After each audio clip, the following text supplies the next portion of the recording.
Historia de la contabilidad en el mundo. Sus orígenes fueron antes del nacimiento de Jesucristo. Algunos estudios de historiadores importantes han demostrado que en la primera ciudad donde se realizó esta práctica fue en Mesopotamia, ciudad en donde se aplicó el famoso Código de Hammurabi, que fue la primera reglamentación contable conocida y que aún en la actualidad se tienen reservas de tablillas de barro en donde en estas está escrita la contabilidad que se llevaba en ese entonces. Además, se sabe que la contabilidad después fue supremamente importante, ya que llevaba el orden del funcionamiento y la realización de las pirámides de Egipto. La contabilidad siguió desarrollándose lentamente hasta llegar a países como Grecia, en donde se conocen los primeros libros contables y se entiende que en estos se llevaban en los templos helénicos, en donde se contabilizaban las ofrendas, tributos y demás elementos que las personas tenían que depositar para rendirle homenaje a sus dioses. Quizá en el lugar donde los arqueólogos han encontrado mayor documentación contable ha sido en el santuario de Delfos. En este lugar se ha extraído cientos de placas de mármol y jeroglíficos y escrituras que hasta ahora han sido desconocidas, pero que aparentemente explicaba cómo se llevaba la contabilidad en este santuario. Luego de que fue pasando el tiempo en la contabilidad, aquella tenía sus altibajos de importancia, hasta tal punto de que fue infundida en todos los continentes del mundo. Un hecho que marcó drásticamente el desarrollo de la contabilidad global fue la creación de la partida doble. Y aunque para su uso fue difundido y perfeccionado tardó mucho tiempo, todavía hoy nos vemos cómo ha sido el método más importante para la contabilidad, cuyo autor principal y exhibicionista de esta práctica fue el habitante toscano llamado Fray Lucas Pacioli, ya que este ilustre hombre fue quien por primera vez publicó un texto impreso con esta práctica. Se hizo famoso por su magna obra denominada Suma de Aritmética, Geometría Portopri e Interputalita. Fue un gran matemático y un auténtico humanista del Renacimiento. Esta gran obra se destacó porque en ella gran parte estaba dedicada a la práctica comercial y contable. Esto sirvió mucho porque a través de esta obra se fueron difundiendo por todo el mundo, por medios de impresión, todos los conocimientos contables que ella abarcaba. Así que se hizo más fácil realizar asientos contables, balances, llevar el diario de un negocio, entre otras cosas que en aquellos tiempos no era posible realizar. La partida doble significó la estabilidad y columna vertebral de la contabilidad. El crédito, el débito, debe y el haber se expandió por todos los países debajo del mundo, aunque los principales países con una contabilidad desarrollada fueron Italia, Venecia y países europeos. Esto debido a su fuerte comercio en la Edad Media. La contabilidad formal en Colombia aparece con el descubrimiento de América por parte de los españoles y todo lo que venía con ellos, en donde se encontraban sus cultos, religiones, creencias, prácticas comerciales, el idioma, su comercio y su ideología. Es por eso que hoy en día creemos y percibimos las cosas de una forma muy similar a la España que nos conquistó y que de alguna forma nos arrebató todas nuestras creencias y nuestras costumbres. A medida de que nos fuimos asentando y adaptando a todas las costumbres españolas, estos trajeron consigo la forma de contabilidad que en su país regía, ya que según la historia, las tribus latinoamericanas más extensas y famosas llevaban su contabilidad de una forma improvisada.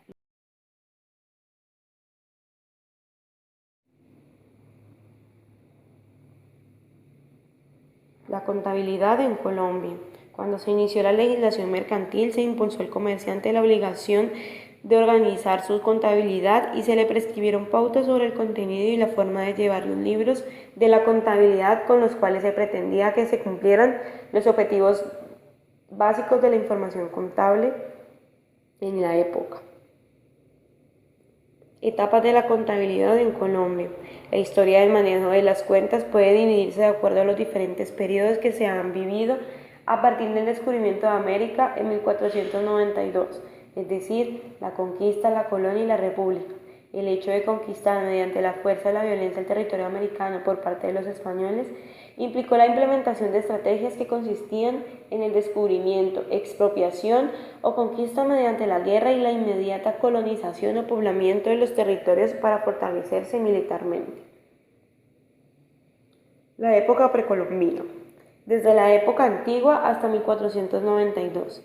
En la América precolombina, donde predominaban tres culturas relativamente desarrolladas, azteca en México, inca en Perú y chicha en Colombia, no se conocían la escritura alfabética, pero a pesar de esto, la actividad contable era práctica común entre los aborígenes.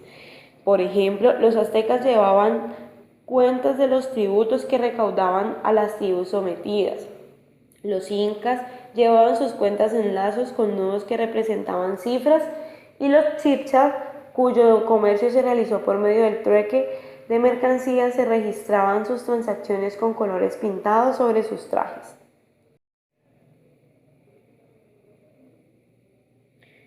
La etapa de la conquista, 1492-1550. Con la llegada de los españoles al territorio americano, se inició en esta región una actividad económica sin precedentes. Los conquistadores obtuvieron de la corona múltiples concesiones, lo cual comenzó a dar inicio a la explotación no solo de los recursos naturales, sino también de los aborígenes. Así, el español logra imponer en estas sierras, además de sus culturas y sus costumbres mercantilistas, sus prácticas contables. La conquista del territorio americano por parte de los españoles implicaba la implementación de estrategias que consistían en el descubrimiento, expropiación o conquista mediante la guerra, y la inmediata colonización o poblamiento de los territorios para fortalecerse militarmente. Se tienen datos que para 1550 ya existían un sinnúmero de ciudades fundadas y pobladas, y es precisamente a esta fecha la que algunos autores han considerado como fin del periodo de la conquista. Tal aclaración es importante por cuanto el surgimiento de diferentes instituciones de control y de vigilancia de los recursos de la corona se dio hasta 1550. E igualmente la creación de algunos impuestos como forma de acumular recursos y obtener utilidades. Antes de la llegada de los españoles al continente americano y específicamente de Alfonso de Ojeda al descubrir lo que hoy es Colombia, este estaba conformado por territorios indígenas tales como los muiscas, turbacos, yalcones, quimbayas, etc., ubicados en diferentes lugares del país, entre los cuales se tenía la costumbre de pagar tributos representados en productos agrícolas a los caciques. En 1492, los reyes católicos de España, Isabel de Castilla y Fernando de Aragón, firmaban un convenio con el descubridor Cristóbal Colón, al que se le denominó capitulaciones, el cual consistía en la forma en cómo se repartían los bienes que lograra encontrar en la expedición que financiaría la corona. Esta con propósito de expandir y fortalecer el desarrollo de una economía capitalista que comenzaba a nacer, dirigía sus acciones a la búsqueda de bienes, principalmente metales como oro y plata, los cuales posteriormente eran comercializados y reinvertidos. La búsqueda de estos bienes fue principalmente la motivación de Colón. Durante el periodo de la conquista se crearon algunas instituciones importantes para recaudar impuestos. Entre esas se encontraban la encomienda, la mita y el resguardo. La creación de estas instituciones tenía como objetivo fundamental recaudar impuestos, es decir, un fin impositivo y fiscal con el cual se pretendía obtener algunos ingresos para la corona española.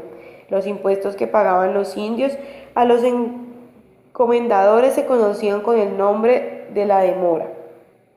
Etapa de la colonia 1550-1819. Las gobernaciones eran creadas por la corona de conformidad con las capitulaciones o contratos privados que ésta firmaba con los conquistadores. Para este tiempo ya se habían creado gobernaciones tales como Popayán, Santa Fe de Bogotá, Cartagena y Antioquia. Los gobernadores de estos territorios tenían bajo su responsabilidad el cobro de los impuestos y la respectiva separación y distribución de la parte que les correspondía a los reyes. Las actuaciones de los gobernadores eran vigiladas por los visitadores reales o inspectores que la corona enviaba a las colonias. Los españoles que incumplían con las capitulaciones eran devueltos a la corona para el respectivo juicio. En 1604, mediante ordenanzas de Burgos del rey Felipe III, se creó el Tribunal de Cuentas de Santa Fe de Bogotá, ciudad que ya había constituido como la capital neogranadina. Posteriormente, en 1605, se crearon tribunales de cuentas en aquellos lugares en donde la extracción de minerales representaba un ingreso significativo para la corona. Estos tribunales de cuentas tenían a su cargo el examen, enjuiciamiento y sanción de los empleados públicos que tuvieran bajo su responsabilidad manejo de fondos, bienes o servicios del Estado español y dentro de la respectiva jurisdicción colonial a su cargo.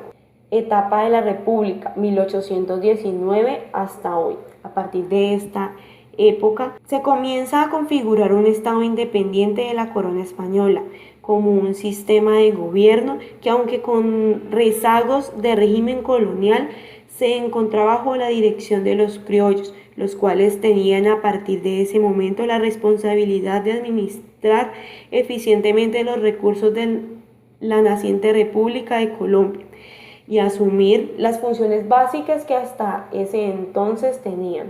Las primeras disposiciones gubernamentales en materia de hacienda pública se presentan algunos días después de la batalla de Boyacá, en el cual el libertador Simón Bolívar ordena que todos los bienes de los españoles conquistadores fueran confiscados y que los mismos harían parte del patrimonio de la nación. Así, el libertador hace uso de $500,000 de pesos que al parecer dejaron los españoles en la Casa de la Moneda de Bogotá para financiar la campaña libertadora que hasta el momento dirigía en Colombia y en Venezuela. Con el nombramiento de Pedro Gual como gobernador civil de la provincia de Cartagena se desmonta el régimen tributario colonial, es decir, desaparecen al menos provisionalmente los estancos de aguardiente y tabaco, las alcabalas y el tributo de los indígenas, los cuales habían sido incrementados hostilmente por los españoles como mecanismo para financiar las guerras de España y Francia que liberaban con Inglaterra. Aunque el impacto político de reducir los impuestos era bastante favorable, existía por parte del gobierno la preocupación por la escasez de recursos por el financiamiento de los gastos en que se incurrían. En el periodo de Pedro Gual como ministro de Hacienda se presentaron varios proyectos de ley, con los cuales se aprobaron en septiembre de 1821 en el Congreso de Cúcuta el impuesto de renta como tributación directa que gravaba la renta agrícola, la de las propiedades inmobiliarias, la renta minera e industrial, la de capitales dados a interés, la renta comercial, los sueldos y la renta de bienes de manos muertas. Como se puede observar, se crean en este periodo algunos tributos que hoy constituyen como fuente importante de recursos para el Estado, tales como impuesto predial, impuesto sobre la renta, industria y comercio, etc. Es decir, principalmente la tributación directa como forma más eficiente y económica para el recaudo de los ingresos por parte del Estado. Esto garantizaba el fortalecimiento del tesoro público que debía soportar los cuantiosos gastos de la compañía libertadora. Sin embargo, la implementación de estos tributos no prosperó debido a que la inexistencia de adecuados sistemas de información que permitieran controles exhaustivos sobre los ingresos y riquezas de los contribuyentes. En 1821, mediante la ley del 6 de octubre, se organiza la Contraduría General con el fin de reglamentar el funcionamiento de la Oficina de Contaduría de Hacienda con 5 contadores bajo nombramiento oficial. 30 años más tarde se constituye la Corte de Cuentas por la Oficina General de Cuentas, en la cual se establece como Sede un funcionario denominado Contador Mayor Presidente. En el año 1873 se elabora el Código Fiscal, de acuerdo con el Código de Comercio de 1887. Se exige a todos los comerciantes llevar a menos 4 libros de contabilidad, diario mayor, inventarios y balance. A comienzos del presente siglo y como resultado del desarrollo de la actividad comercial, financiera e industrial del país, se reglamentó la revisoría fiscal. En esa época surgieron empresas como la Compañía Colombiana de Tejidos y la Compañía Colombiana de Cervezas de Medellín, Hidalgos y Tejidos Obregón de Barranquilla, Cervecería Bavaria y Germania, Cementos Samper en Bogotá. Paralelo a este desarrollo surgió la necesidad de capacitación comercial y contable y se creó la Escuela de Comercio de la Universidad de Antioquia en 1901 y la Escuela Nacional de Comercio de Bogotá en 1905. Años más tarde, estos ejemplos fueron surgidos en otras ciudades del país.